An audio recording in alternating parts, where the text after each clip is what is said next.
You see? We did get a red. Holy crap. We're screwed. We got a red card. How are we going to go on with the show, Gabe? I don't know. Well, you know what? I'm just going to try this to see if it plays. If it plays, great. If it doesn't.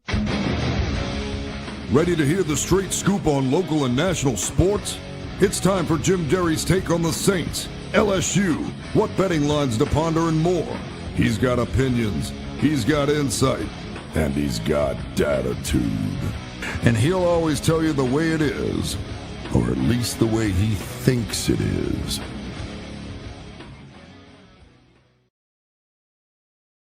You know, I knew that intro was way too freaking smooth. You talk about a red card. You talk about soccer on the show, and you see what happens. You see what happens, Gabe? You see what happens when you talk about soccer on this show? You get crap like that. What is up this morning, Dattitude family? Definitely not my, apparently. I'm not, nobody's watching anyway. Not in the morning. Yep. It's Independence Day weekend. You excited about that? It means America is turning 250. They got nothing on us because this is, I think, Dattitude, episode number 519, presented by Evangeline Securities for a Thursday, July the 2nd, 2026. Yep. That's what kind of day we're going to have today. Doesn't matter. We're going to have fun. I'm old enough to, speaking of Independence Day, I told you all this the other day. I'm old enough to remember the bicentennial. And we're going to celebrate hold on, I got to prepare myself for this. The semi-quincentennial. Who the hell comes up with this crap anyway? I mean, like, let's come up for words for 250. I've got it. It's semi-quincentennial.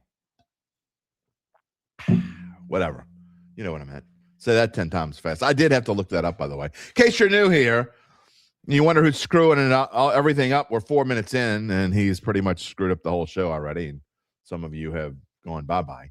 I'm Jim Derry, nearly 36 years on the New Orleans sports media scene. I thank you so much for spending part of your early morning with us. And it's even earlier on the West Coast if you're there, Kyle Sherman. 7 a.m. out there in Oregon. 7 a.m. where they play the World Cup game yesterday in San Francisco. But it's 9 a.m. here. 10 a.m. on the East Coast. We thank you so much for being a part of the Dat family, spending part of your day this morning. A reminder, if you haven't already done so, please subscribe to the Dattitude podcast. If you like and hear what you hear, give us a thumbs up. You know what? You don't even have to like it. Just help us out. Help a brother out. Would you please? Thumbs up. Give us a thumbs up. Click the little bell to receive notifications. If you want to talk to me, you can find me on X at Jim Derry Jr. You can also email me, jim@jimderry.com. What is different about our show? You know what it is. You talk to us. We talk back to you. Even if you have some goofy comments, or maybe you'll get a goofy answer. Who knows? Maybe I'll screw that up too. Who knows? Got lots of members out there.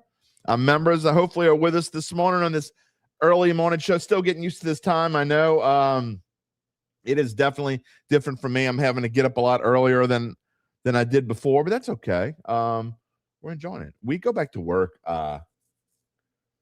We go back to work on Monday for real. As most of you know by now, if you haven't heard me say it, if you've been gone for a little bit, that's right. I'm going back to the Times-Picayune, and I start back on Monday. So we are going to have a Monday show, I think. Right now, it's scheduled Monday, 9 a.m. So Monday, Tuesday, that's why we moved the show up so I can have a fairly normal work day. On those days, I'll just have to work later. But anyway, I go back to work in earnest on Monday. So it has been kind of on my own schedule. Even when we're doing the show at 11 a.m., I'd get up at 8, get my coffee, I did some of the work the night before, cruise on into the office, but no, not now. I got to do most of the work the night before.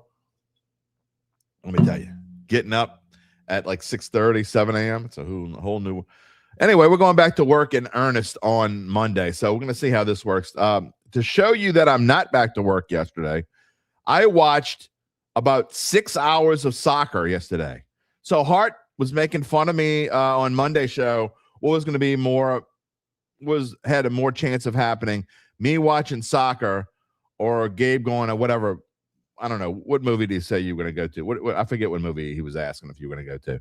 Anyway, The answer was definitely soccer. I watched it. No kidding. I watched the entire first match yesterday. Now, I've got a small financial stake in England, so I was rooting for England. Zach was sending me pictures and video. He was there in Atlanta to watch England's match. Then I watched a little bit.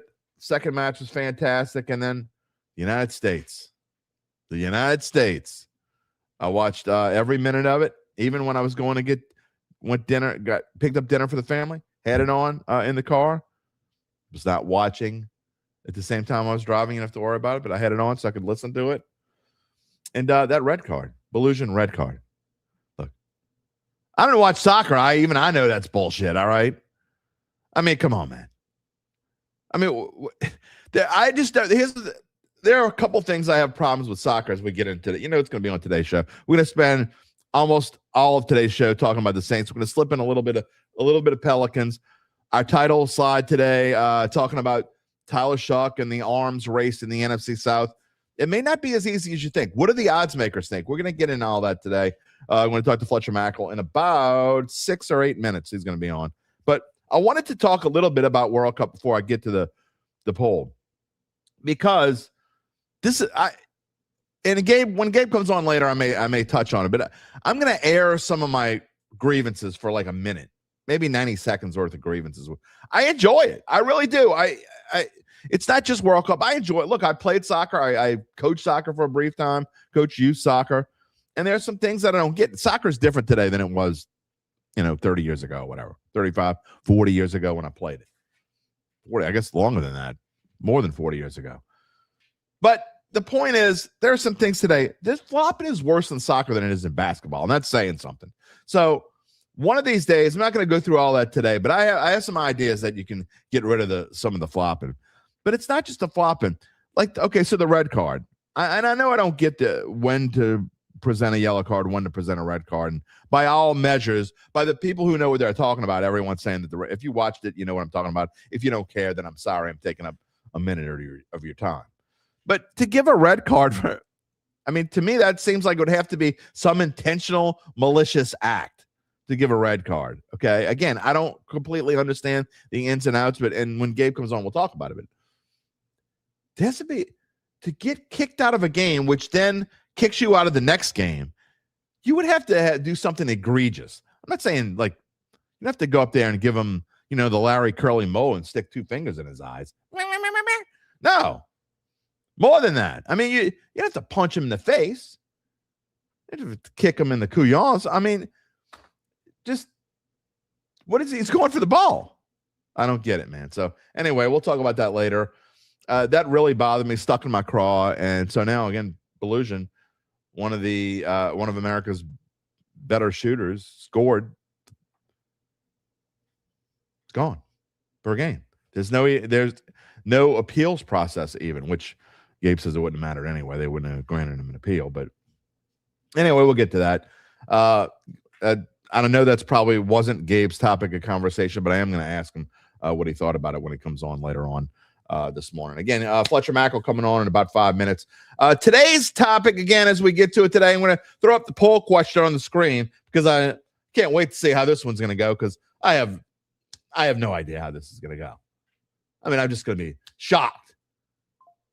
I mean, y'all going to shock me, right? Who will throw for the most passing yards in the NFC South? Now, see, Gabe went and he typed in this poll question, and he typed it in a different order than I asked him to type it in. See, Gabe throwing some shade already. He and UBN are gonna gang up on Tyler Shough. So I can't wait to see how this goes. I'm gonna give my answer, but I'm not gonna give it right away. Who will throw for the most passing yards in the NFC South is today's poll question. If you are watching live, you can vote on it. If you're not watching live, you could still give me your answer. We got some answers. Actually, I like this. Monday show, people who were not able to watch the show live, they did give their opinion on Monday's poll question after the fact. I asked them to, and they did. I loved it.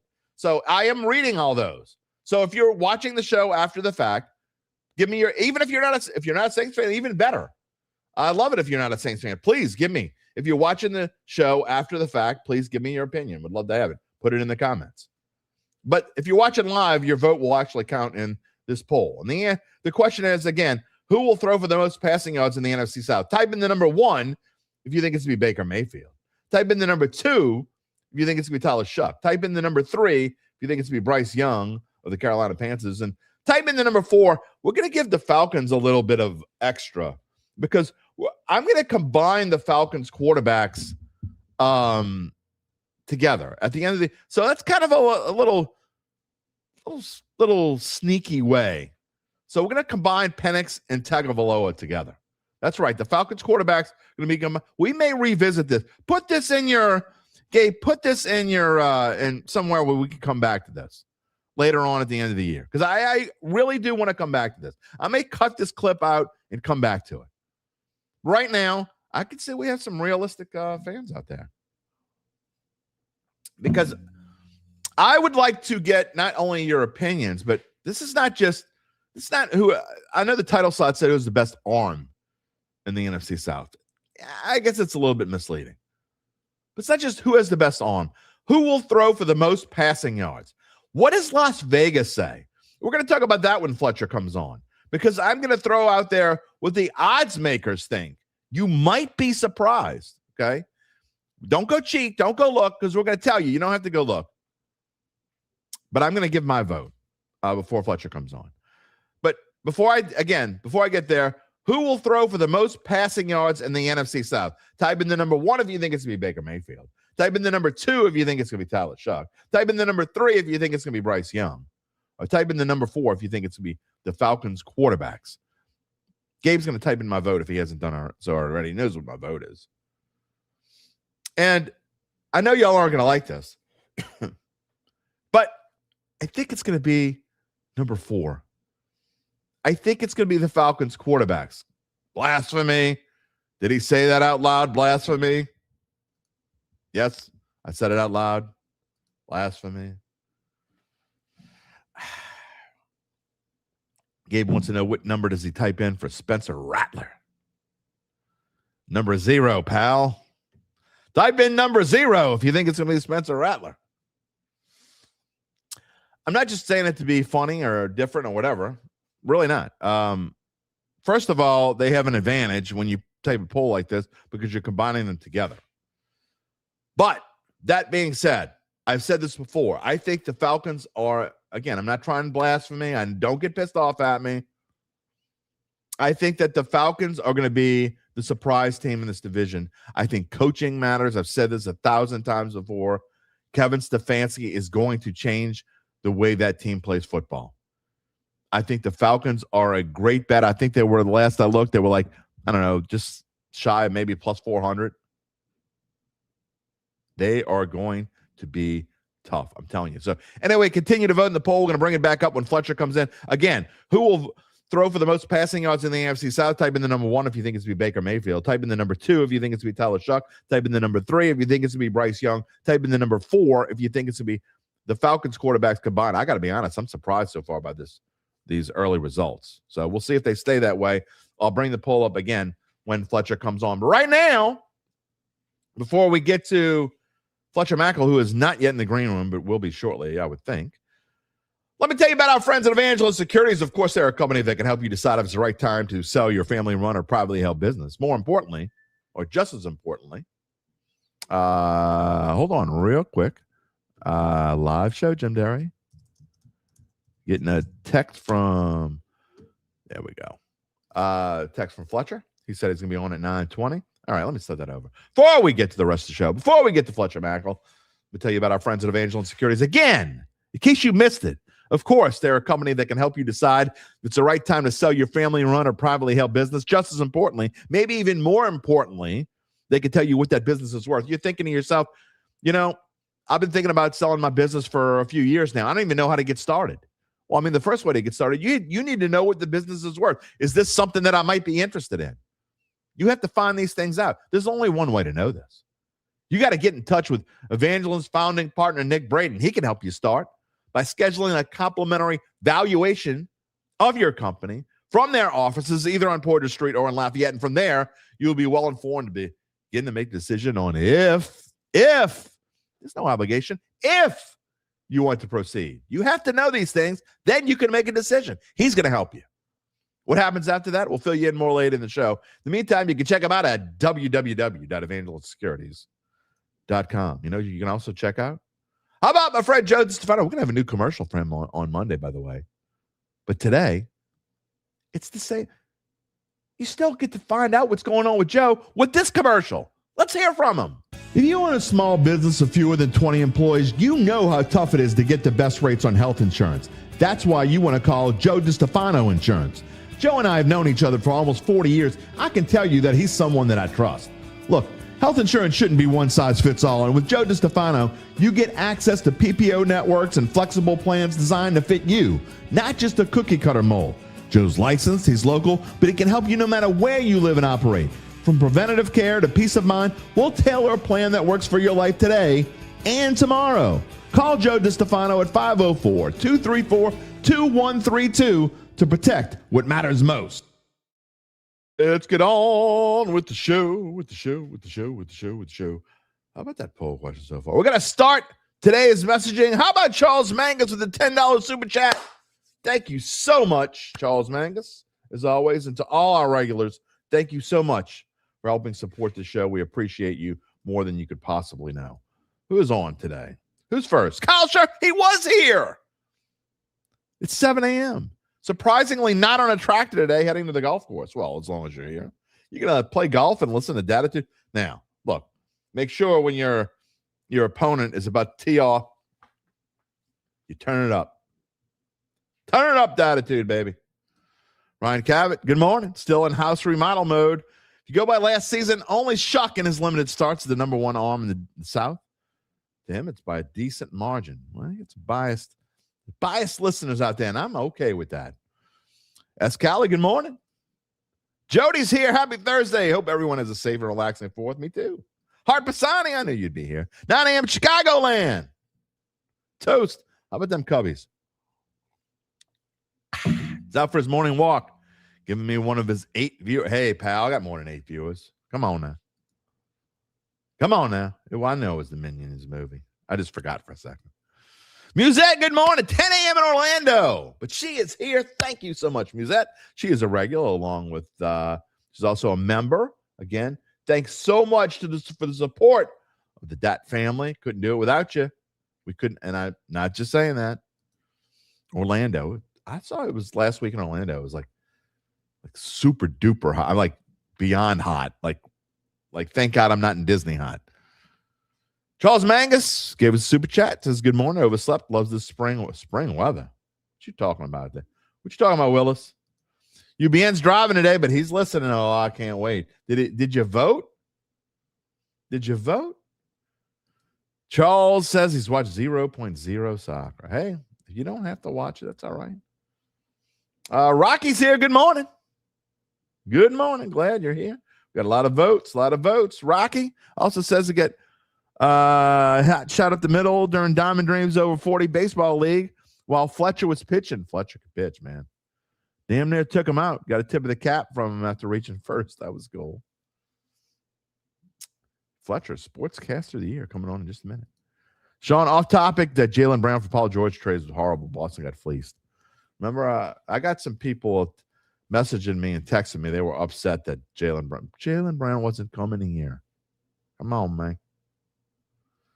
Come on. What else we got? Mark Stanovich is here. Pelicans re-signed DeAndre Jordan. We're gonna take a little Pels this morning about with we're gonna have about a half an hour with Fletcher. So don't want to spend too much time. I'm gonna give the Pels about 5 minutes, maybe 7 minutes. Hart says Baker's the most proven quarterback in Tampa Bay, is the best receiving core in the division. Easy pick. I think Gabe thinks it's Baker. I don't. I think Tampa Bay is going to take a step back this year, but we'll see. Brian says he went with Bryce Young because he thinks the Panthers will rely on passing more than all the others. Okay. I think that the Panthers passing game will definitely be improved. It will take another step up. I think Bryce Young takes another step up. We'll see, though. Sean says that Shough will throw for the most yards, Baker second, Bryce third, and whoever's in Atlanta fourth. I couldn't disagree with that more. I would be, and I'm not just saying, I would be floored if the Falcons are last on that. Even if you take if you just take one of their quarterbacks and we just take their yard, I would be floored if they're last. I mean, literally floored. That's right, Mark. That is right. Phil Anselmo's birthday was 2 days ago, June 30th. I can always say my brother-in-law is older than me. Yep. Let's see what else we got here before we get to Fletcher. He'll be on in just a second. He's connecting his equipment. Sav says 23-3, baby. Did you see them Cubs yesterday? 23. How about that Dansby Swanson? 3 homers, 8 RBIs. He's got 25 RBIs in the last, I think, 2.5 weeks. That's crazy. He does, though. And the Cubs are on fire. They're really kind of infuriating. I mean, don't get me wrong. They're fun. If you're a Cubs fan, they're fun to watch right now. But this is the same Cubs team that they've had 2 10-game winning streaks and a 10-game losing streak. That's insane. Ron Hendrickson, good morning. Breakfast with Dattitude. Maybe that's how maybe instead of pregame chat with Dat, maybe we should say breakfast with Dattitude. Kind of like that. Kind of scary at the same time. Scott Claymore, what the bleep are the Pelicans doing? The answer is nothing. Fletcher, if you're back there, by the way, it says your devices are not connected. So there, he's going to go in and come back out, I guess. This is a long one. My friend Shane Bergeron, I'm going to try to read some of this. He says he watches Unsportsmanlike every morning before he heads to work on ESPN with Michelle Smallin and Chris Canty and Evan Cohen. She was saying 5 things to do while her Pilates, and she actually brought up all the Saints, the best team in the NFC South, because of Shough. Saints finally getting a tad bit of respect. Beats what they've been getting. Corey Terrio watched his first soccer game in 37 years of existence. Go USA. It was a fun one. I mean, that's the time to watch it, right? Ryan Ashe says, good morning. The Cubs will cool off and have another 10-game losing streak. Unfortunately, you're probably right. Rocky says, tell Bregman to hustle. You know, we're making jokes about Bregman before the show today. And, yeah, he went 0 for 5 on a day when the Cubs scored 23 runs. It has been a tough stretch for Alex Bregman in 2026. Maybe he'll pick it up, but it's July 2nd. I mean, it's time to do it. You're more than they're actually, I think they're past the midway point of the season. All right. Let's get to today's guest. We will sprinkle in some comments as we go along today. I appreciate everyone for being part of the show on this new time. We've got new time slot. Speaking of new time slots, so, we're bringing in, how about we come in? Oh, I like it. No, don't mess with your hair, Fletcher. No, dude. I'm a mess. I'm a mess this morning. So I love it. The the national, not just New Orleans, the national, not just the state of Louisiana, the national Sportscaster of the Year, Fletcher Mackel. Congratulations, my friend. That is quite an honor. Yeah. So it was a National Sports Media Association. So it was a great. I'd never won something like that before. It was in Greensboro, North Carolina. Adrian Wojnarowski, who's now retired, like Woj bombs. Yeah. He went into the Hall of Fame. Ross Dellinger was the national winner for the writers, who does a great job and who has ties, to our area. Obviously, yeah.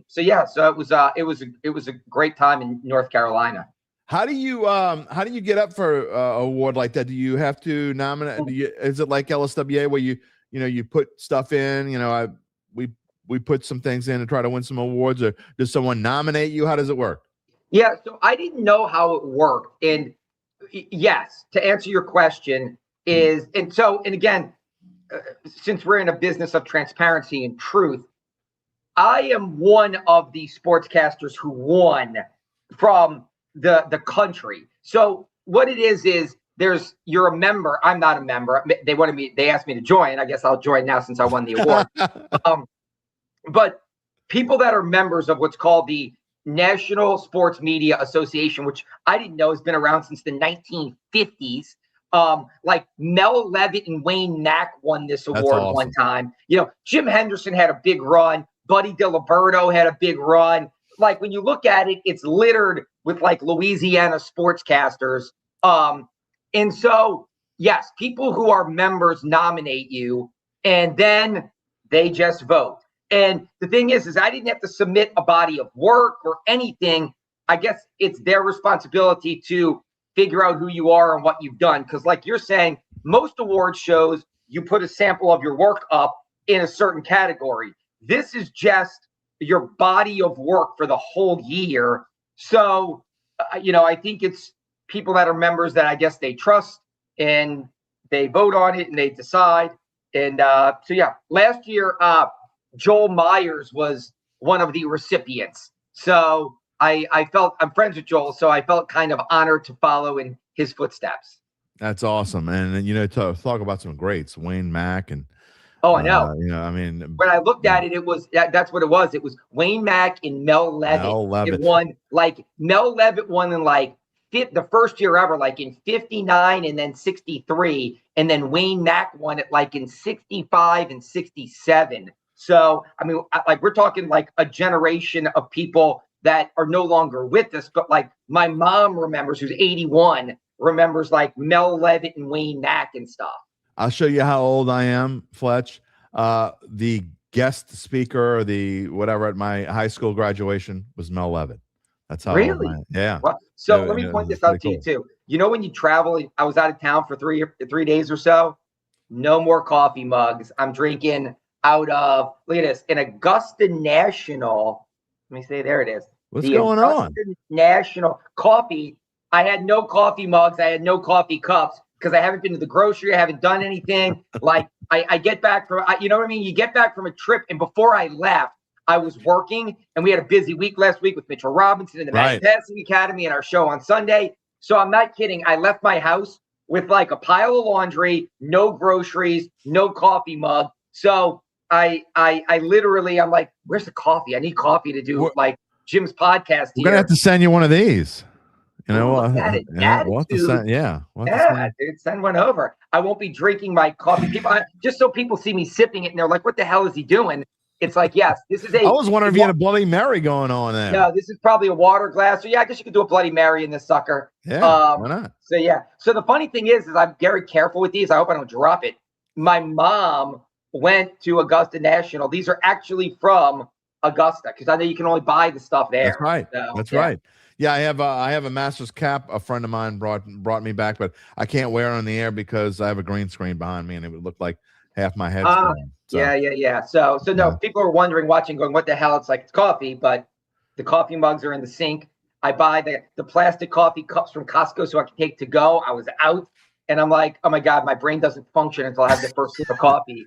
All right. Let me get it going. Last thing before we move on to the Saints, but I gotta ask you, did you rub it in Travers' face a little bit, just a little bit? I don't know. I mean, we kind of are in two different realms. Although I will say this, it's been a pretty good year for the Mackels.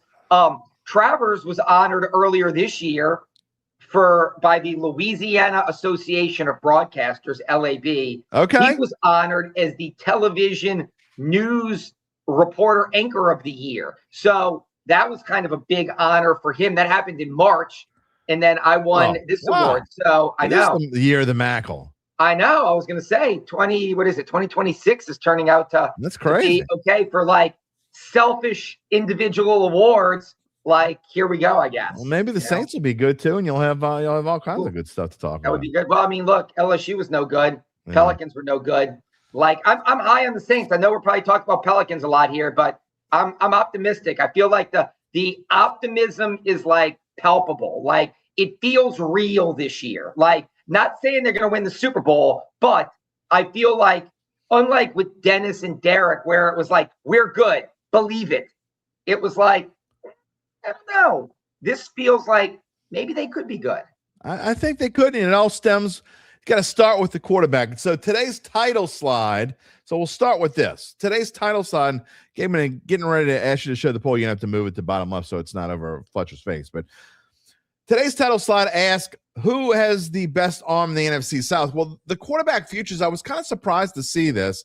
And today's poll question is, who will throw for the most passing yards in the NFC South? By the way, if anyone wants to vote out there and you haven't voted yet, type in the number 1 for Baker Mayfield, type in the number 2 for Tyler Shough, type in the number 3 for Bryce Young, and type in the number 4 if you think it's going to be the Falcons quarterback, Michael Penix / Tua Tagovailoa. And the quarterback's future of the market in Las Vegas, surprisingly, the over-under says Vegas thinks Tyler Shough is going to have the most passing yards in the NFC South. Now, that's with a caveat. There is no over-under for a Falcons quarterback because we still, as of today, don't 100% know who the Falcons quarterback is going to be. However, the fact that the over-under is higher than it is for Baker Mayfield, higher than it is for Bryce Young, tells you that Vegas believes in Tyler Shough. Yeah, I believe in Tyler Shough. I mean, look, again, Kellen Moore is a very creative offensive mind. What we saw at the end of last season is optimistic.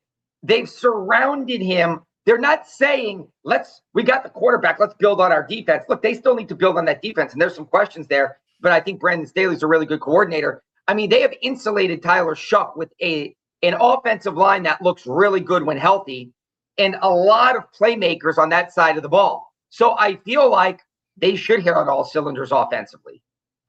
Yeah, look, they should. I mean, again, here's what worries me. And I'm going to take the poll question off for a second. But what worries me about Tyler Shough is this, and I'm trying not to be Derry down here, but when a quarterback goes into year 2, Fletch, you've seen this before. And, we've seen it with some quarterbacks recently, as of late. And you think about quarterbacks that go from their rookie season, they have this solid rookie season. It wasn't even a full season. But now you're going to a full year where you're the unquestioned starter. Think about how different it is for Tyler Shough right now as compared to this time last year. I mean, last year, he didn't know if he was going to start. He hoped he would. Ended up being Spencer Rattler for half the year, and then he got half the year play, and he had this great half a season. How does that translate going forward? Does it worry you that he's going to have maybe a quote-unquote sophomore slump? Yeah, of course it does. It absolutely. Teams are going to get more tape on him. They're going to figure him out. It's a longer season. Can he stay healthy? Injury concerns have been an issue. Even though they're flukish injuries, he's had injury concerns. So, again, yes, all that concerns me. That's why it's not like a slam dunk of this is it. We're there. We've arrived. The Saints are Super Bowl contenders. But that being said, like you can look at, I'm one of these people who's like, what's the best case scenario? What's the worst case scenario? The worst case scenario is yes, he regresses. Teams figure him out. Teams throw new looks at him. He doesn't evolve and doesn't pick it up as fast as people thought. And there is regression in slippage and potentially an injury given how he plays, because he does make a lot of plays with his legs. The best case scenario is the Saints outsmarted everybody and got maybe the best quarterback in last year's draft. Yeah. And so again, like while I certainly think Jackson Dart is good, and I certainly like the players, like I like Cam Ward a lot, this wasn't some, oh my God, all these guys. I mean, there's a lot of question marks about all those guys. So maybe the Saints did find their guy. Maybe their evaluation is the best they've ever had. Obviously, he's an older, mature guy, a full year in Kellen's offense as the guy with the playmakers. Again, even if he's not an MVP candidate, he's the best quarterback in the NFC South, and Baker Mayfield's still really good. I think that's like, I hope the pendulum swings somewhere between the two things I just laid out. I don't think he's going to be a sophomore slump, bust, miss. I also don't know if in year 2, not even as a full year starter yet, we're ready to anoint him for the MVP conversation. So I think I just want to see them on the like 9 and 8. I'm not kidding. I think would be a massive step of absolutely like 10 and 7. You go, we're there. And yes, we have arrived. And in 2027, we are talking legitimate Super Bowl contender for the New Orleans Saints. So if you were voting in this poll today, you would say who you think is going to have the most yards passing? I hate to say it, I still would probably go Baker, to be honest with you. Like, I make no secret, though. I was a Baker Mayfield guy. I was all over Twitter for them to sign Baker Mayfield to that cheap deal instead of Derek Carr. Like I saw traits and similarities in a timeline of Baker Mayfield, Drew Brees. Like you look at their numbers their first 4 years, and they were eerily similar. Right. I like that Texas swagger, the chip on his shoulder. I know that people told me that Dennis and I guess Mickey Loomis felt like he was too cocky, he was immature, and there is definitely like a lot of that with Baker Mayfield. Okay, but I've always been a Baker Mayfield guy, so I like Baker Mayfield, and I think I don't look at Tampa Bay as a team that's going to go 14-3. They're not that, but I think they've hit their ceiling. But I do think they're the team to beat. They have been the team to beat. And I know that Carolina won the NFC South last year, but I think Tampa Bay is going to be a 9 or 10 win team. I just do. And I think Baker Mayfield is going to be a good quarterback, especially if he's angry and pissed off again, playing for a contract that they won't give him. He's out to show them, don't forget me, dude. Like I'm elite. And so, again, I think Shough's going to be right there, but I also think the Saints are going to be very balanced. I think they have Travis Etienne. I think they have a strong offensive line. I don't think they want to overwhelm Shough. Go rip it around the yard 45 times a game. Like I think they want to be balanced. So I would probably say I disagree with what the odds makers are saying. I think it's probably still going to be Baker, but I think Shough and Baker are going to be right there, like neck and neck all season. You know, and I've said this before. I said this before you came on. I've said it multiple times in the offseason. I just think that coaching makes a huge it's obvious, Captain Obvious this morning here, but I think coaching is obviously a huge deal. And the Falcons getting Kevin Stefanski, when they got here, it was like, oh no, you wanted them to keep their run of having bad coaches because they've had some bad coaches over there. And to me, Kevin Stefanski is the opposite of that. I think he's going to change things. And to me, when you're talking about value and teams to watch, and this is why I would probably take the Falcons quarterback in this group. I think that there's going to be a rejuvenation. I don't know whether it's going to be Tua, whether it's going to be Penix. Doesn't matter to me. I think one of those guys, and we got Penix here, but it just as easily could be Tua. I think they have so much talent on offense, Fletcher. When you talk about Bijan Robinson, you talk about Drake London, you even talk about Kyle Pitts and go down the line, and their offensive line is okay. But I think they're going to take a major step up. And I just think, again, I know Saints fans don't want to hear that, but they're the ones that really worry me. I agree 110%. I think people are sleeping on the Falcons. I think, look, last year the NFL put the Falcons in prime time 5 times because they thought they were going to be really, really good. I think Stefanski's a good coach. I think Tua's going to be their quarterback. And I think with all those weapons in a dome stadium, look, a couple of years ago, this guy in the offense that they had down there with Mike McDaniel was lighting up scoreboards. They dropped 60 on Sean Payton and Vance Joseph. Like, if they don't have to go to Kansas City and play a -6, who knows how that playoff game turns out. So I think the only reason why, again, I don't think Tua is going to get to Shough in Mayfield is because I think they're going to lean heavily into Bijan Robinson. Yeah, that makes sense. But again, I think I think the team that's going to take the nosedive in this division is Carolina. I like Bryce Lance, but Bryce Young, not Bryce Lance, excuse me. We like Bryce Lance too. Right. So I'm thinking, Bryce Lance, the Saints just drafted. We're going to get to him. Right. But Bryce Young, I just don't know if I believe in. I like Canales. I feel like I don't know what Carolina is, and I don't believe in them. But I agree with you about Atlanta. I think Atlanta could be one of those teams that we're not talking about. And it's, oh my God, everybody was talking about Shough and Kellen or Baker on a kind of chip on his shoulder season. Right. But Tua and Stefanski, with all those weapons in a domed environment for half their games, I think people are sleeping on the Falcons a little bit. I agree. And so we'll see. Look, we're about to get into our preview portion of this show. We'll probably start previews in a couple of weeks here on that, and we'll see what we got on the Falcons and moving on. This is absolutely not. I got to throw this one out there. That is absolutely 100% non-factual, Adam Varner. I think both Tua and Michael Penix are both good quarterbacks. They might not be as good as Tyler Shough. They may be. We'll see. But to say that is that's just crazy talk. Well, and let me say this too. I get it. Look, Tua regressed his last couple of years in Miami. I agree. I agree that Tua regressed. And you saw, I mean, that game against the Saints, it was like, what are they doing out there? But I think the team had quit and it was over. You know what I mean? 100%. And 100%. so, like, here's the thing. People said that about Baker Mayfield. He's busted. He's terrible. Like, nobody wants it, which was true. Like, he kicked around from Carolina to the Rams. I remember when the Bucs signed Baker Mayfield, it was like, tell us you're tanking for Caleb Williams without telling us you're and here's the thing. He's the comeback player of the year for all practical purposes and leads them to the playoffs and wins a playoff game. So, again, I watched Penix here in that playoff game against Texas. That was fascinating. And I like Michael Penix. I just think Stefanski in the offense he runs, my gut tells me it's going to be Tua. And I think that he's going to have like a resurgence in his career. Here's the thing, Fletcher. I think if Tua does start the season, I mean, everything's pointing towards Penix could be ready.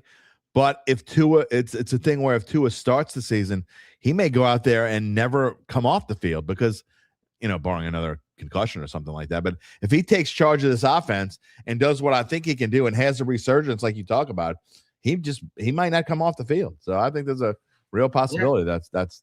And look, and here's the thing. I like Michael Penix. I love his story. I loved him in college at Washington. That playoff game was amazing here in the Dome against Texas. I like Michael Penix. I like Tua. I feel like, again, call me crazy. We all have opinions. I just feel like with Kevin Stefanski, with these playmakers, I feel like people are going to be talking about Tua in a different way this year. Yeah. Adam, okay. When the Falcons go, this is just Falcons hate. When the Falcons go 5-12, I want you to do a show that shows Adam was right. And here's the thing. We may. Like, that's what's great about podcasts and talk radio. Absolutely. And like, here's the thing. I always tell people this right now. I don't run away from opinions. Like, you can go follow my Twitter. Right. Freezing Well, you definitely do not. You definitely do not. Cold Takes would have a field day. Like, again, we're right and we're wrong. Everybody has opinions, which is great.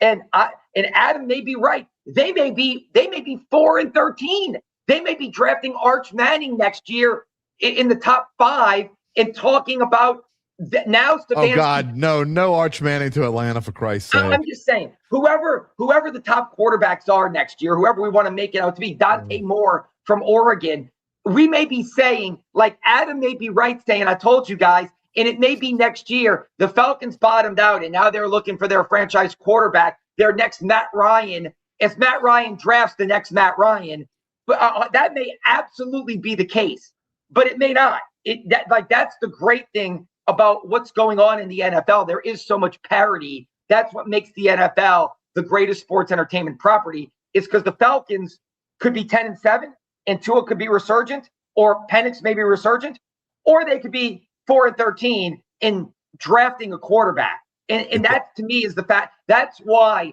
32 teams every year care about this product, and fandom is at like an all-time high. It's also good to have your own show when you can say whatever the hell you want to say. That's pretty cool too, Fletch. Even if nobody's watching, but thankfully there are people watching. Adam's watching. Good morning, Nathan. Yeah, Nathan's watching. There are some people watching this morning. All right, let's get into some other Saints things. And I want to, before I get to, I want to spend a little bit of time talking about Alvin Kamara, but I want to ask you, we're talking about Tyler Shough, and I want to talk about the wide receiver situation. I mean, get your take. I mean, you go last year and you think about what Shough and Spencer Rattler had to deal with last year. And then basically they had Chris Olave, they had Jawan Johnson, and a whole lot of nothing behind that. I mean, let's get real. So the fact that Jordan Tyson's come in, I want to start with Jordan Tyson. And I was on with Mike Detillier last week, and he was asking me if I thought that they were putting Jordan Tyson in bubble wrap. I mean, how do you think, how do you look at how they've handled Jordan Tyson so far? I mean, it seems like he's okay, but there is some cause for concern if you're watching about your number 1 draft pick, and we don't want him to get touched too much. Yeah, I think that's a great way, if that's what Detillier said. Like, I think putting him in bubble wrap is probably the best way to do it. Look, this is a guy that's dealt with a lengthy injury history. There's no getting around it. Like, I'm not doubting the Saints medical staff evaluation. I think Jeff Ireland is one of the best in the business at evaluating talent. I understand it, but I certainly think that they are now of the approach, probably from a physical standpoint, with Ted Rath and the medical team that they've brought on and how they handle things. We want to start these guys from zero in our system and elevate them our way. There's no reason to push this guy. He doesn't have to show us anything. He doesn't have to prove anything. It's a mental process right now anyway. The terminology, the kind of the cadence of everything, the tempo of everything. That was last year. I mean, look, I'm going to pivot quickly. Last year, I was out there at OTAs, and it was, what's going on here? Like, so many new players, new coaching staff. What's going on? How does it work? Watching it this year was so much more structured, discipline. Here's how it works. Here's how it goes. The players have been there. They know what it is. They know the terminology. So I think for a player like Jordan Tyson, I'm going to give him the benefit of the doubt. I don't need to see him doing like intense breaks and like foot in the ground and like, you know, like, oh my God, look at that cut. Like, I don't need to see that right now in OTAs. That's why, like, sometimes I did radio shows and people are like, I'm here and this guy looked awesome at OTAs. It's like, you know what? 90 guys look awesome at OTAs because they're just doing mostly individual drills right now. And so to me, I'm okay with that. I'm absolutely okay.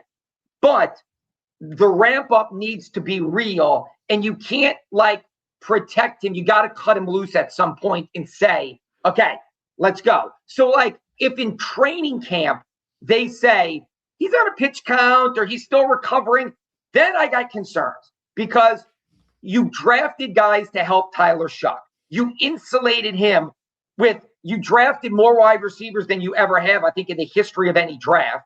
Okay. You added Travis Etienne. You added a tight end, one in the draft and one in free agency.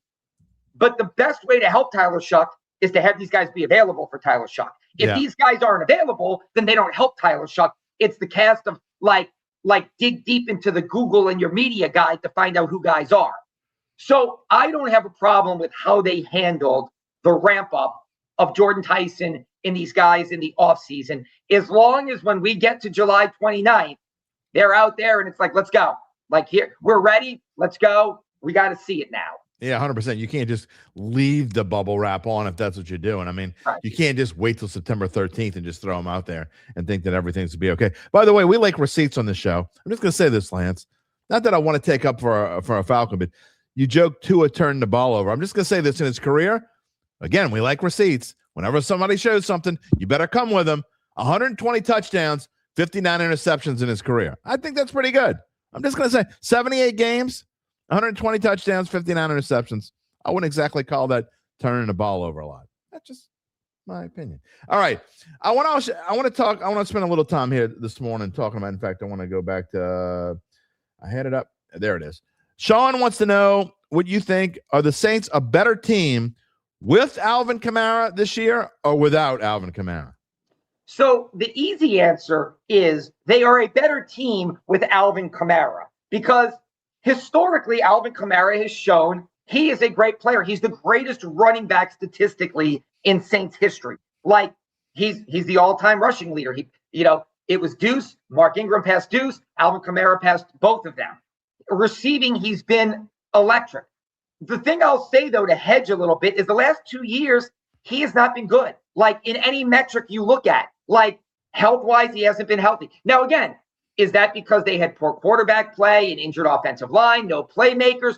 Do you say it's a product of the system, his poor play is a product of the system, or he is just an older running back that is no longer elite? I think the best situation, they signed Travis Etienne to be the starter. He is their starting running back. He is the guy who's been here. He is the guy that is basically the focal point of their ground game. Alvin Kamara, if he is still on the team, and he is right now, is a backup. Absolutely, positively, make no mistake about it. He is now in a secondary role. Alvin met the media once this offseason. He was great. He was engaging. He was open. He was honest.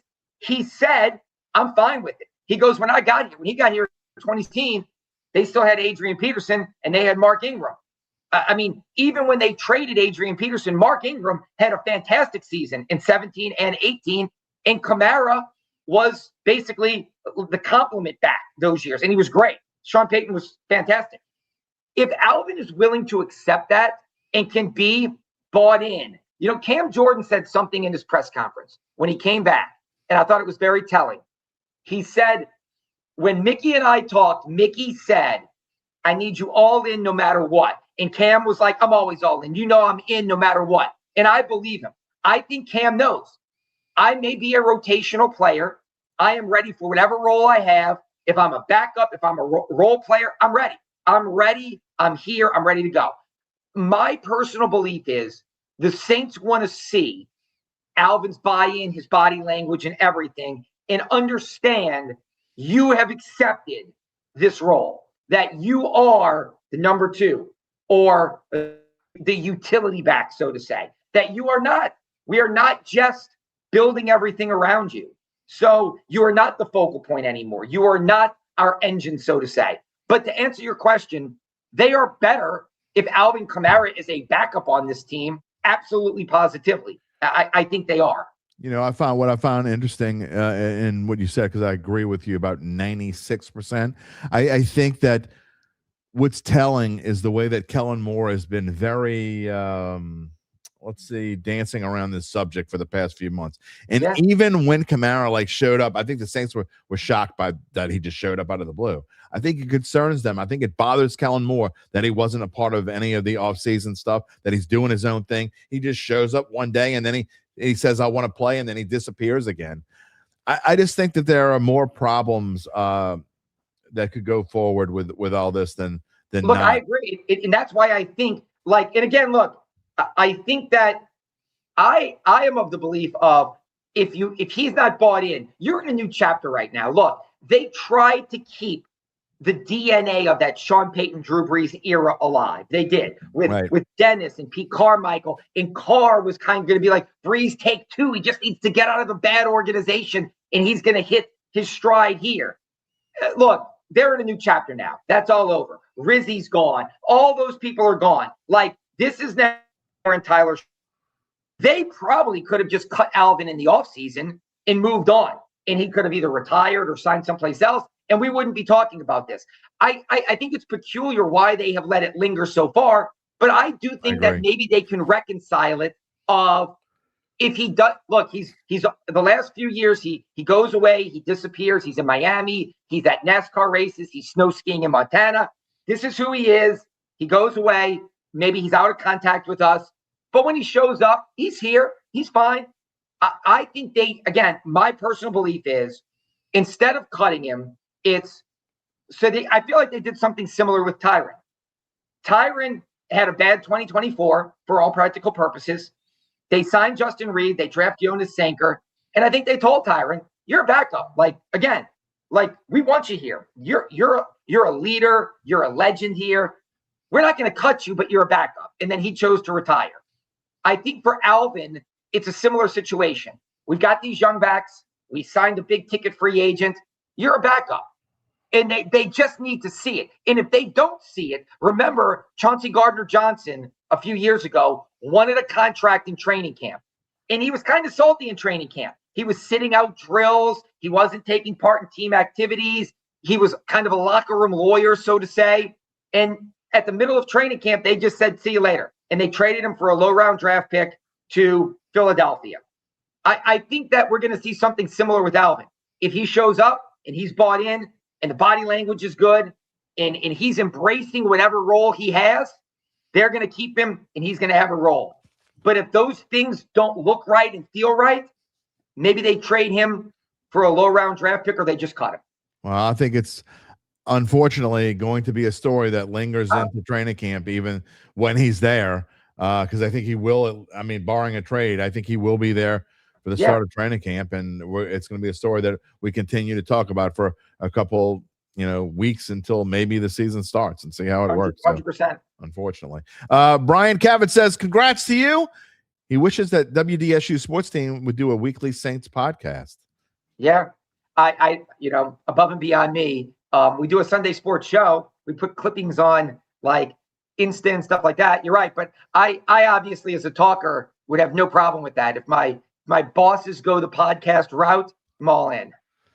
Well, it's if you ever need help on trying to figure out how to get one started, let me know, because I think you guys would be great. your team over there is outstanding, and there's a reason why you won Sportscaster of the Year. I'm not just saying that. I love the DSU. I got to be honest. I think, again, I know I'm biased, but I go to, we all go to cities here and all over or whatever. I think the New Orleans sports market, as far as media-wise, is so underrated. I mean, it is. I think it's incredible what all of us do here, and I really do. I mean, I think it's phenomenal, the whole group that we have, all the stations around here. Look, I agree. I think like writers, digital podcast, I feel the same way. I look from a news standpoint. My brother obviously covers news. New Orleans, and I know people hear it here and they're like, is that true? That is true. I was just in North Carolina in the Winston-Salem, Greensboro area. We're actually a bigger market than New Orleans because it's two cities kind of combined as one. Yeah. And like, I'm looking at their news and sports and I'm kind of like yawning. You know what I mean? Not to say that the people doing it aren't good, but like in this city, news, sports, big events, like we play much, much bigger than the market size. Not that we're some tiny market, but like we play bigger to top 10 markets than we do to markets between 40 and 50. You know what I mean? Like you look at some of the markets between 40 and 50 and you're like, oh yeah, like what happens in New Orleans from a lifestyle perspective, an event perspective, a news, a weather, a sports perspective is much bigger than the size of market that we're in. And that's why, at the Times-Picayune, I'm biased, but, we in my day, throughout my time in and out of the sports department, we've won quite a few awards down the line. Top 10, we're talking about fighting the New York Times and the Boston, the market, the Washington Post of the world, and we still would win big awards. And it's because of what you said. We host as many major events as anyone else, and I think that's helped us to be who we are for sure. So before I let you go, before I get to Pels, I'm gonna spend like 5 minutes on Pels, but okay. I want to ask you about the defense real quick. And you touched on Cam Jordan, kind of a two-part question. How much is Cam Jordan coming back? How much is it a big deal? Obviously, Carl Granderson loses a little bit of time with Cam Jordan come back. He did okay with it last year, but the pass rush, do you think Cam Jordan makes this pass rush better? Maybe an obvious question. And then how does that affect like the secondary? We know the secondary maybe is a little bit thin, but having that pass rush, does it help the secondary? Yeah, and look, I'll say this. I think it's still kind of the great unknown. I mean, look, they traded for a player who's a former high draft pick. They signed a player from New England who's been relatively productive. So I think you look at all those guys. I mean, look, we know Chase Young, the season he had last year, and he missed the first 5 games. I mean, if he'd have played a full season, like you hope he's continuing to ascend. And then Carl Granderson is here and Cam. So I'm curious to see what Brandon Staley does with this rotation of edges and rushers that he has. So, I don't know. Look, I don't know if Cam's role would have been as big last year had Chase Young not started the season injured, because that allowed Cam to get off to a hot start. I think he had like 2 sacks in the first game against Arizona on Kyler Murray, and he came out the gate strong. So I'm curious to see rotationally how it looks, but I don't think it hurts to have a Cam Jordan back. I mean, he showed he can still be productive last year with 10.5 sacks. And obviously the savvy that he has, the leadership that he provides, the buy-in that he brings. I am one of these people who I love Cam Jordan. I'm glad to see him back in whatever role, but I don't know. I don't know if they know. I think this is going to be hey, we know we have Chase, and then we have these other 4 guys. Because Granderson is good, but he's never been this breakout. Man, he's arrived and he's a dude. That's right. And then you've got these other guys that a former high draft pick that could never find his footing. Was it because he's had so many head coaches and coordinators in Las Vegas, or is it because he just has never been able to put it together and never will? Right. And so again, I'm just curious to see, but I don't know. And then the secondary is the area that kind of concerns me, because I'm a big believer in Kool-Aid McKinstry, and I know they like Quincy Riley, but man, oh man, they are thin. Like I still think while Jordan Tyson looks good, and you hope the injury, I still think look, Kansas City is a smart organization. Their general manager, Brett Beach, if I'm saying his name right, and Andy Reid, who makes a lot of the decisions, they are smart football people. they traded up to get in front of the Washington Commanders and the New Orleans Saints to draft Mansour Delane. That isn't because they thought Mansour Delane was going to get to them. So be it the Commanders or the Saints, I think if Mansour Delane had been there for the Saints, that was their guy, unequivocally best defensive back in the draft. So I still believe in those two cornerbacks, but I do wonder the depth and what you're going to get. Like that's the one area I don't see it. The edge rushers I'm not concerned about. The interior, I feel like there's a lot of guys there to choose from. Linebackers, I'm fine with bringing back Caden Ellis, who had some really great seasons with, that's great. With Atlanta. Werner, Stutzman, safety position with Reed and Blackman coming back and Sanker. Yep. But like cornerback, again, it may be something where Kool-Aid becomes 1A, but until it happens, I feel like there's question marks there. And, I said this on the show the other day, but I didn't realize this with PFF grades last year. Kool-Aid of 122 cornerbacks in the NFL last year, Kool-Aid was 30th in the NFL, which is pretty damn good. He was ahead of Alontae Taylor. Everybody's worried about Alontae Taylor being gone. Alontae Taylor was like 52nd or something along those lines. So, look, if Kool-Aid can continue his growth, I think he can be a 1A cornerback, and he's going to have to be for this team. I think it's going to be important. All right, last thing here before we let you go this morning. I can't have you on and not talk a little bit about the Pelicans. And look, I've had two people now ask me this question in a text, either via text, a regular, via Facebook text, and one via email.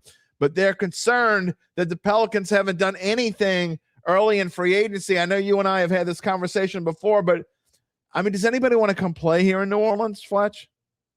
Yeah, let me say this. Free agency in the NBA is overblown. Like, the NBA is a trade league, okay? So I love when people sometimes when they're like, give us another NBA trade. I automatically say, you're a football person who doesn't understand the NBA.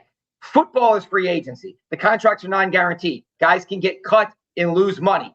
Free agency is a big deal. Free agency in the NBA is like 10%, 90%. Like, here's the thing. Giannis was traded. Jaylen Brown was traded. Like, it's a trade league. Like, that's what people don't understand. It's a league. It's a trade league. It is not LeBron is a free agent, but LeBron is kind of like one of one. Like, a lot of these free agents, when guys get the free agency, they're not the needle movers, so to say. Like, they're nice edges guys. And yes, I still think the Pelicans are going to do something, but the NBA is a trade league. It just was traded to the Lakers.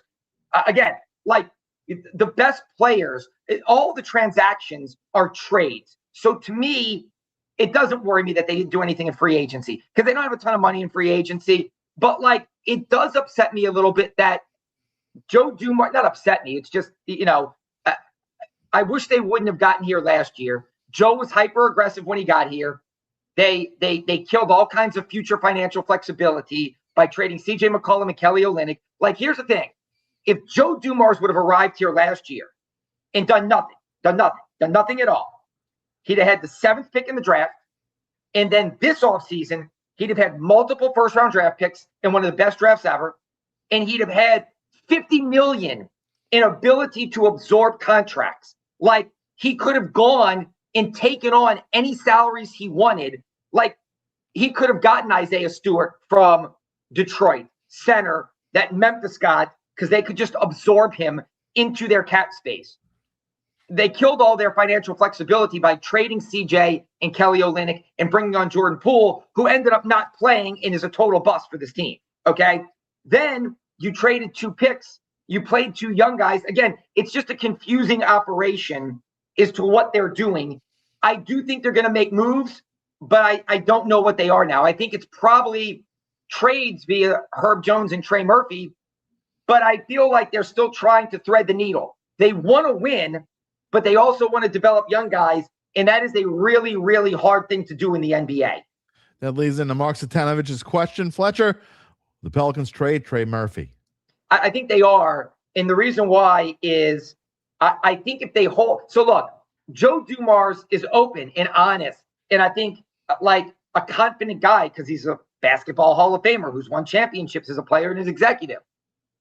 But I think that even he knows, he has said this group, for all practical purposes, won 26 games last year. Trey played 70 games. Zion played 60 plus games. Like, your two best players, and they didn't win a lot with them. So I think they look at it and think, he's also said we need more toughness. So I don't see how the guy who said all those things just runs it back with this group and says, you know what? I said we need more toughness. I said that we won 26 games, but you know what? Jamal Mosley has a magic wand. He's going to get it right with this group. And I think that the longer they hang on to Trey, the price goes down.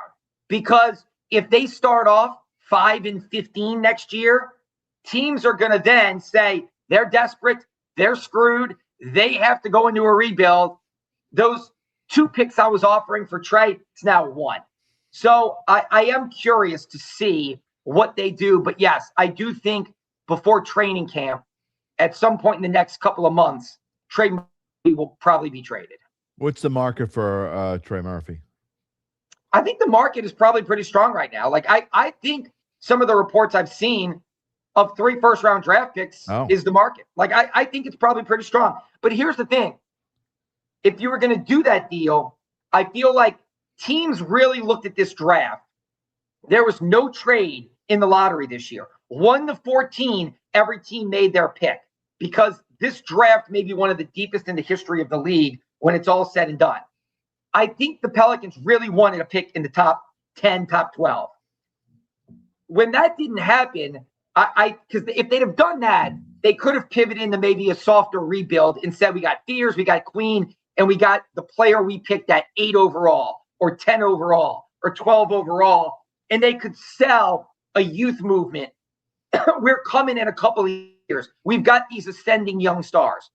But now that you didn't get that, like, let's just say, if Detroit is offering you a veteran role player like Karis LeVert, who's not as good as Trey, in 3 future picks that are probably going to be in the 20s, that's a tough pill to swallow now because you don't get a win now veteran, and the picks you're getting, you won't see until next year at the earliest, and they may not be that great. Right. So again, I think they're now looking at multiple layered moves. Like, we need young players in picks, but we need to have a transaction ready to go behind that. So it would be like a 3-team deal, or we're trading Trey to clear cap space to take on a player from another team. So again, we'll see. But I think the worth for Trey Murphy is very high. Like Boston loves Trey Murphy. I can tell you unequivocally, I know for a fact Boston loves Trey Murphy. Boston is loaded up with picks right now. They just traded Jaylen Brown and got 2 future first-round picks from Philadelphia. They could give you 4 future first-round draft picks for Trey Murphy if they wanted. They could take Trey Murphy into an exception, give you Sam Hauser in 4 future first-round draft picks. But those picks are going to be 2031, exactly, 2028. Like, so you're basically they're not going to even probably be that great of picks anyway. They're going to be like picks in the 20s. Right. Or here's the thing. A couple of those picks from Philadelphia in 2031 may be really bad. Like Joel Embiid may be retired in 2031. Okay. So the 2031 from Philly may be a great pick, but that's a long way out, a long way out to take back a role player in 4 future picks. Like, you are announcing at that point, we are going into a rebuild. Again, unless you do that deal and then you have another deal waiting to get a win now player, that better fits your roster. So that's why I'm kind of giving them the benefit of the doubt, thinking a Trey Murphy deal is coming. But behind the Trey Murphy deal, there's going to be something else where they can sell. We got draft assets in a young player, but we also got a corresponding move to make us competitive now. Thoughts on Jamal Mosley and what, obviously coming into a tough situation he did in Orlando and kind of turned things around. He's definitely got his work cut out for him, but your initial thoughts of Jamal Mosley. Yeah, I think Jamal Mosley was a great hire. And the reason why I say this is he's a proven builder. he got to Orlando. They got the number 1 pick in Paolo Banchero into his first year. And Franz Wagner, Jalen Suggs, all these top 10 picks. Wendell Carter they got from Chicago. He turned them into a playoff team that went to the playoffs 3 straight years, that entered this season as a legit championship caliber feeling team. And that's the reason why he got let go, is because a team that many thought was championship caliber, that I thought could be the Cavs this year. I thought could end up in the Eastern Conference Finals. I thought was there with Banchero, with Wagner, with Suggs, with the role players they drafted, with De Silva, with Wendell Carter, the guys they have. I felt like they were there, and they underachieved. And now they're expensive, and they're a luxury tax team, and they're probably going to have to give a player away to get off some money. That's why Jamal Mosley got fired, is we're there, and you couldn't take us there. But he could take them to the playoffs. So to me, his floor is he's a disciplined, defensive, team builder, culture builder who will get you to the playoffs. And for this organization, that means a lot. Yes, it does. An organization that has only been to the playoffs back-to-back years twice since they arrived in New Orleans in 2002, 08-09, and in, what was it, what was the other year? Was it it was 03-04, 08-09. And so we got to go way, way back to find think about how crazy that is. Yeah. They've only been to the playoffs in 03-04 when they were in the East, and in 08-09. Never have they made back-to-back playoffs. That's insane. Since Dale Benson bought the team and took over. So I do think Jamal Mosley can lift their floor. Is he the guy that can get them to the Western Conference Finals, the NBA Finals? We'll see.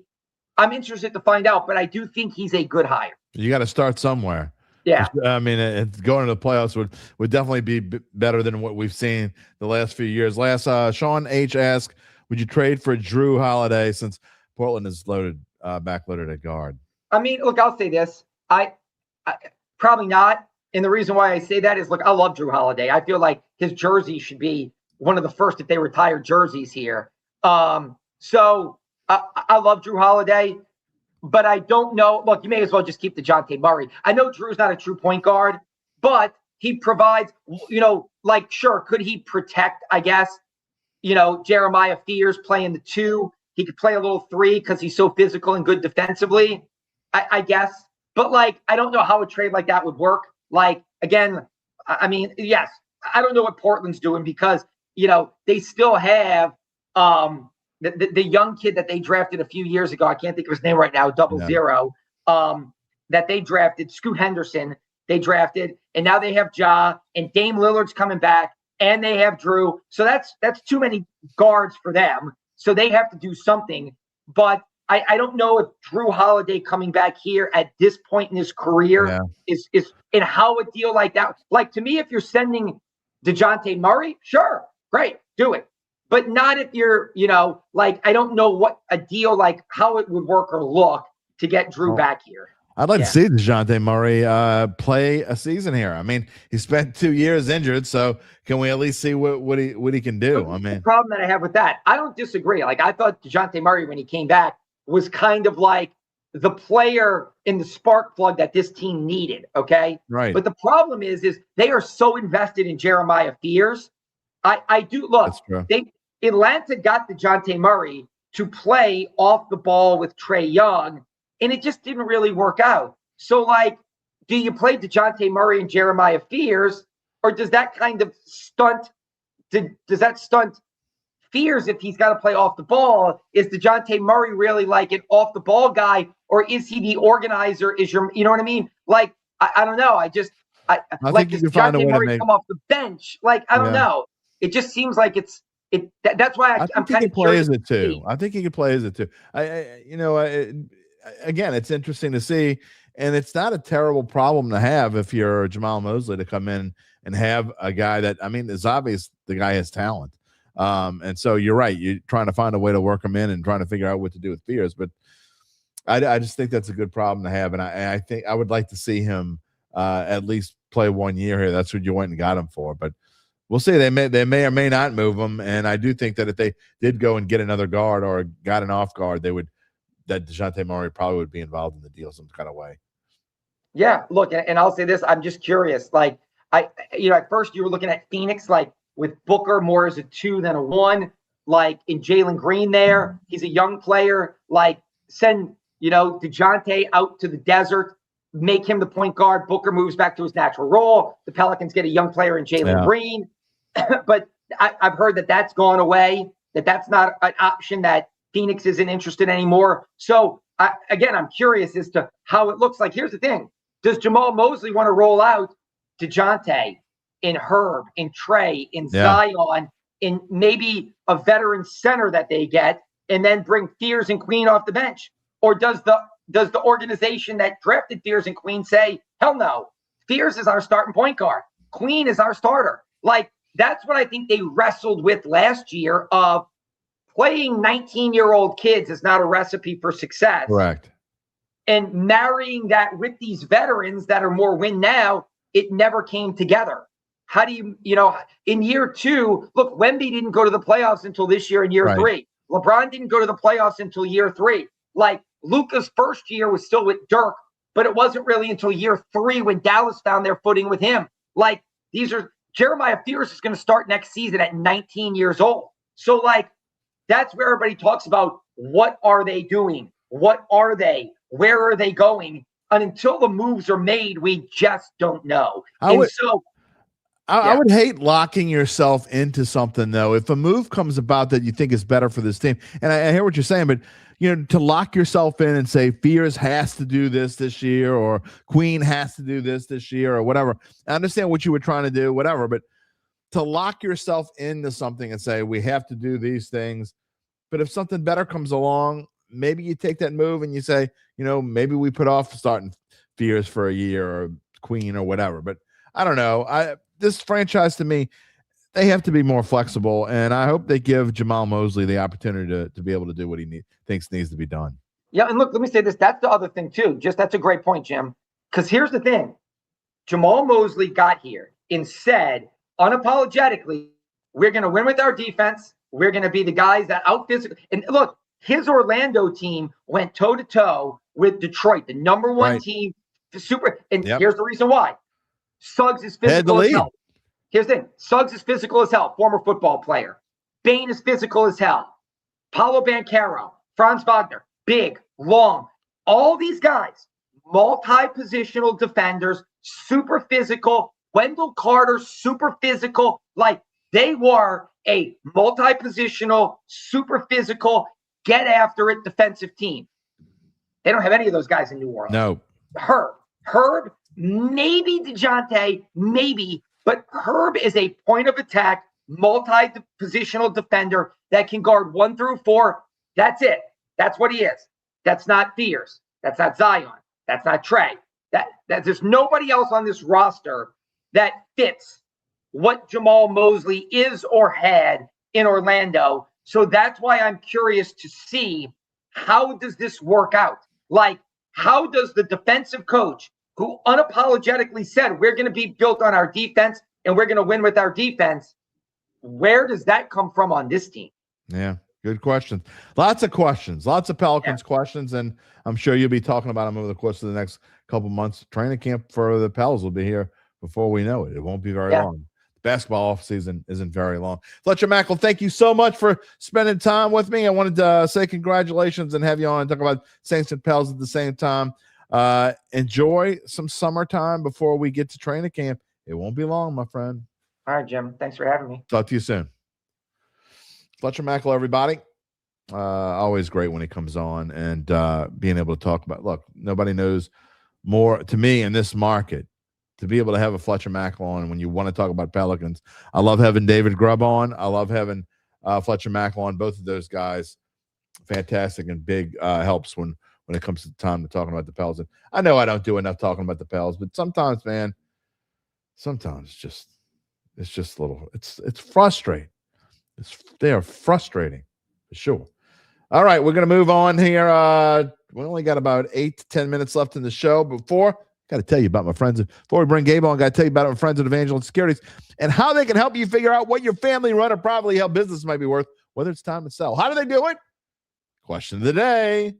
After your complimentary valuation of your company, if you decide to proceed, Native New Orleanian Nick Braden and the folks at Evangeline, they'll begin an extensive auction process from among established private equity funds from around the whole wide world. They'll maximize the return for the founder and his or her family. Evangeline Securities, they're the top producer on their platform. There are very few companies like them in this area, and 0.0 with their dedication and success. They're fully licensed. They're ready to serve you. So get in touch with Nick Braden about what's really important. And no, it's not about who the Pelicans are going to sign in free agency, or who they might trade for, or who's going to win the arms race in the NFC South. No, you know what's really important? The rest of your life. Kind of got broken up there. Let's do the rest of your life. I'm kind of like, I don't know how that got to be Tony the Tiger, but whatever. You know what I mean. You can find him at www.evangelisecurities.com. One day, you never know. Gabe Henderson might be calling Evangeline Securities with whatever business if you don't get a good job soon, you're going to have to start your own business or do something, pal.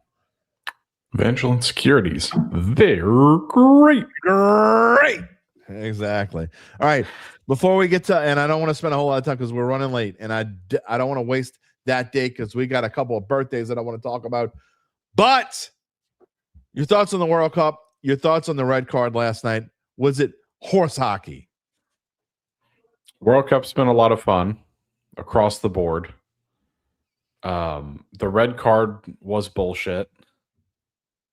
And yeah, that answered your questions with enough brevity. That's pretty good. They're calling the best color man in the business for nothing. Charles Mangus. Fletcher is a great guest. He brings so much insight, no question.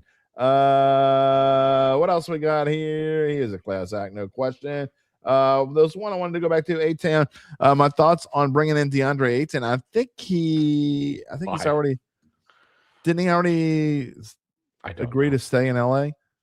Yeah, I don't know. He's going. DeAndre Ayton's one of those players that's irrelevant enough to where I don't really pay attention. No offense, A-Town, but I don't know, man. I think if you're trying I just don't understand why you would do that. Yeah, fitting pieces of puzzles. Yeah, I don't know. All right. It feels like making a move to make a move, which the Pelicans aren't really in a spot to do right now. Kind of do. All right, we only got again 5 or 6 minutes left, and I'm not trying to just shoehorn this in, but I like that date today. I mean, sometimes we don't do it, sometimes we pass on it, but we are going to do that date today. And birthdays locally, there's no Saints birthday of worth note today or tomorrow. But how about the 4th of July? There are 2 of them. One of them, you probably won't remember that. America. You probably won't know this name, Gabe Henderson, but you know Leroy Glover? No. That's a little before your time, but defensive lineman Leroy Glover will turn 52. But an all-time great Saint up there in Saint Land, great Will Smith, would have been 45 years old on the 4th of July. Obviously, tragically killed in 2016. We still miss him to this date. But I wanted to give a shout-out. Will Smith would have been 45 years old on the 4th of July. All right.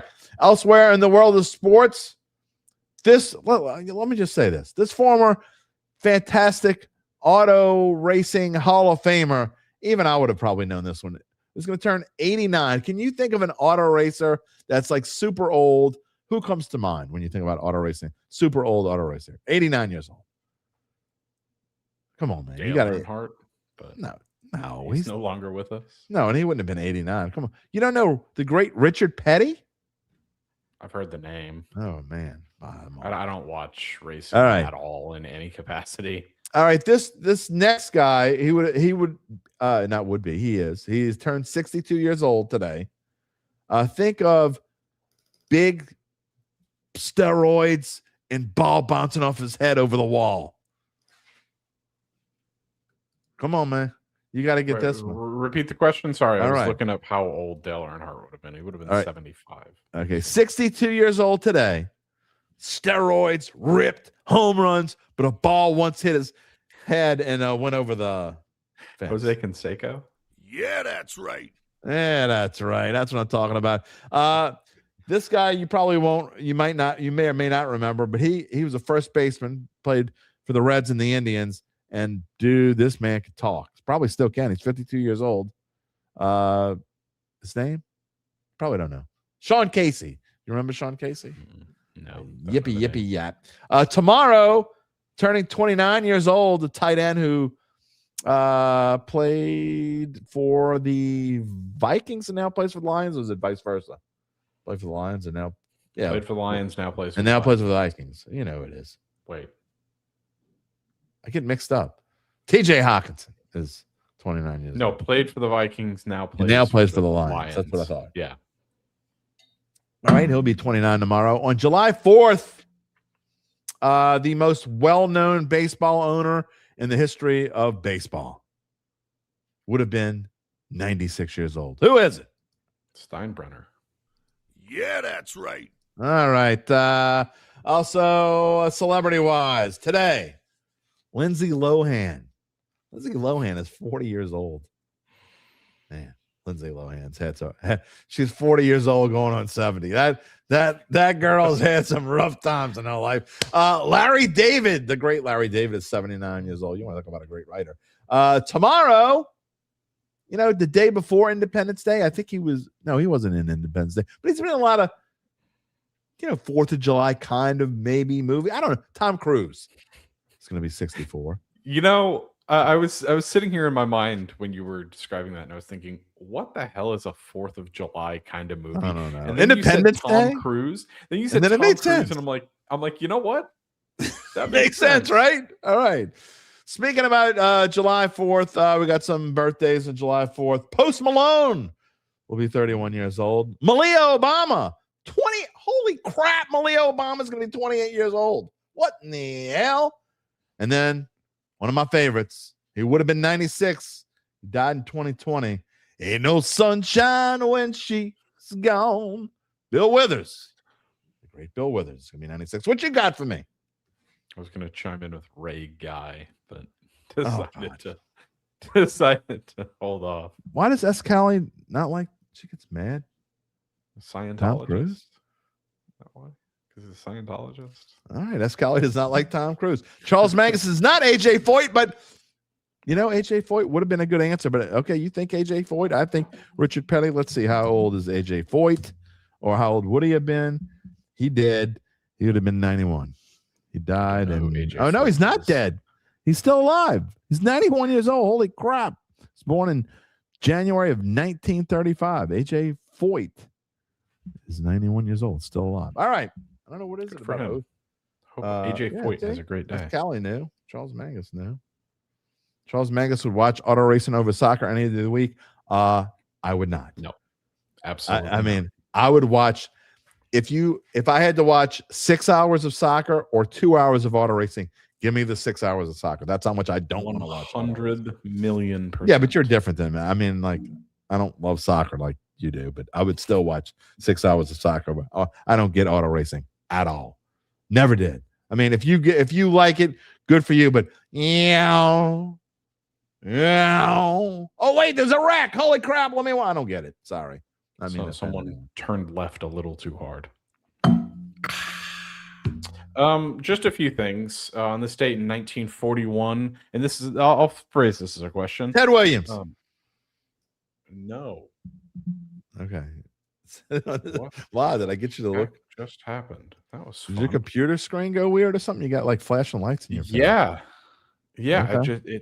Some malicious ad just popped up on thisday.com. That was Stop weird. watching porn, pal. On this day in 1941, this player hit a 3-run homer off Boston's Dick Newsom to say. I tell you to stop watching porn, and you bring up Dick Newsom. All right, go ahead. To break the MLB record with consecutive games with a hit. Okay, this was his. Could you get any easier than that? I'm going to give myself applause before I even answer the question. Hey.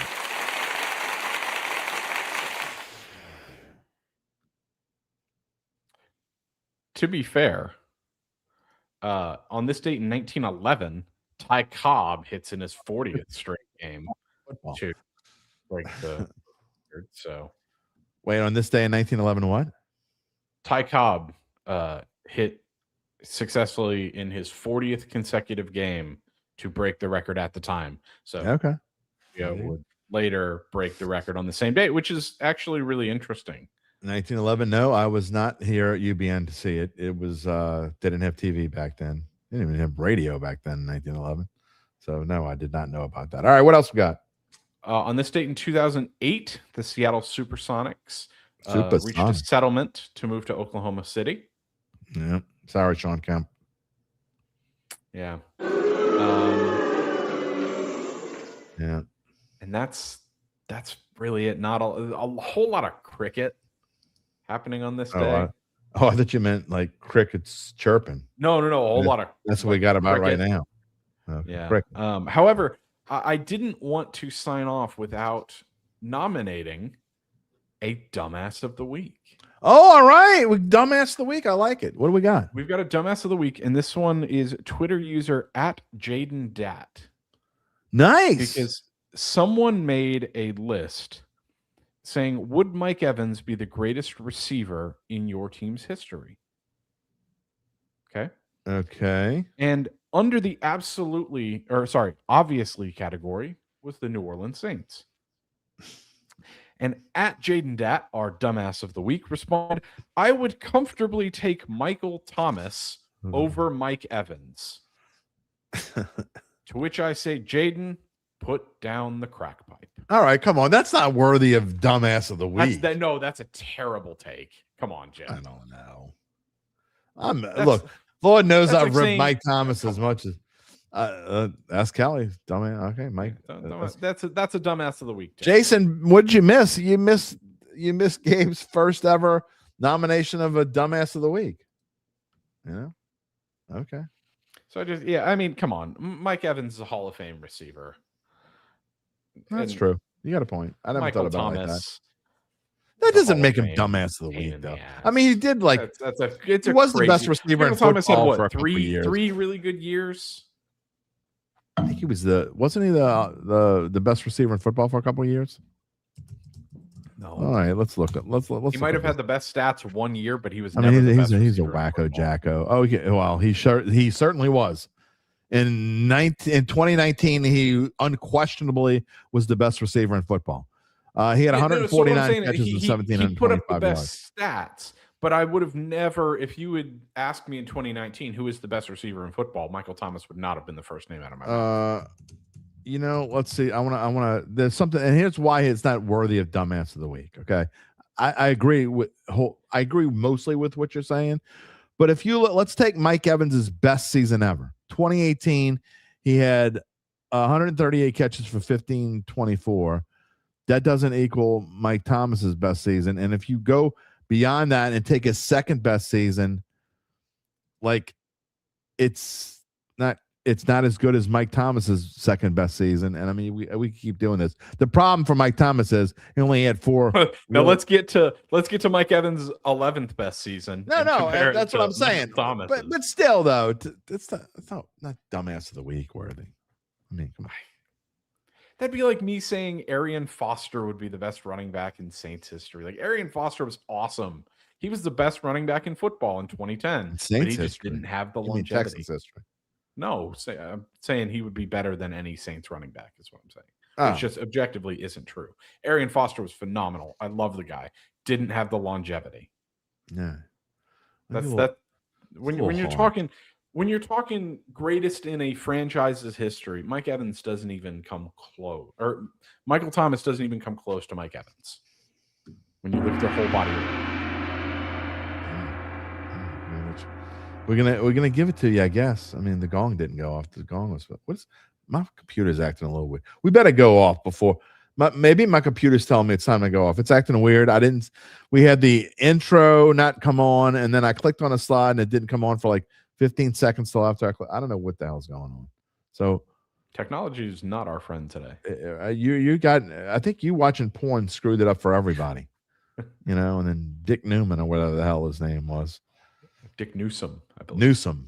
Newman. I don't know. I have the page closed. Hello, Newsom. You think they said that when he walked in? No, they probably didn't. All right, I will see. How many sneak Seinfeld references? I mean, we talked Larry David. We I talked know. Airing of grievances. Maybe that's what's screwing up the. We talked Steinbrunner. A lot of. We did. There was a lot of Seinfeld in this episode. Seinfeld references today, but I'm here for it. Hello, Newsom. Probably did that. I don't know. All right. Have a great 4th of July. I will see you on Monday morning. Likewise. Bright and early. All right, everybody. That was a good show. It's a good show. It really was. It was a good show. I'm like, it's so hard sometimes when you get to this part of the year. I mean, I'm telling you, man. Great. Thank you, Rock. Rock, you gonna celebrate a birthday? Happy birthday, my friend. Thank you, S. Cali. Thank you so much. You're right, Jason. MT was pretty good, though. Didn't have the longevity of Evans. Could see someone saying that. They'd be wrong. He says, see, Jason's trying to make sure, don't call me dumbass of the week. Says they'd be wrong, but you can see the thought process. I don't know. July 4th is your 24th wedding anniversary. Jason, congratulations. That's awesome. Charles is not letting it go. We get it. Charles, you don't like soccer. I get it. You and UBN can go hang out together. Y'all can go watch rugby together. I'm just telling you. I mean, to each their own. His or her own. Whatever you like. It's okay. Today you lost your independence. Yeah, well, I lost my independence twice. Cheers to that. It was a good show, but it was weird. Some weird things. Maybe it is all the Seinfeld stuff going on. I don't know what was going on. Maybe it's because of holiday weekend, and maybe it's because we're on the air on a Thursday. I mean, we probably only had, I don't know how many Thursday shows we've had, but it isn't many. I'd have to go back and look. Although I think for a time, weren't we doing our Pick'em show on a Thursday for a while, Gabe? It seems like we were. I don't remember. It seems like we did. I think we did a Pick'em. The football Pick'em show for a while was on Thursday.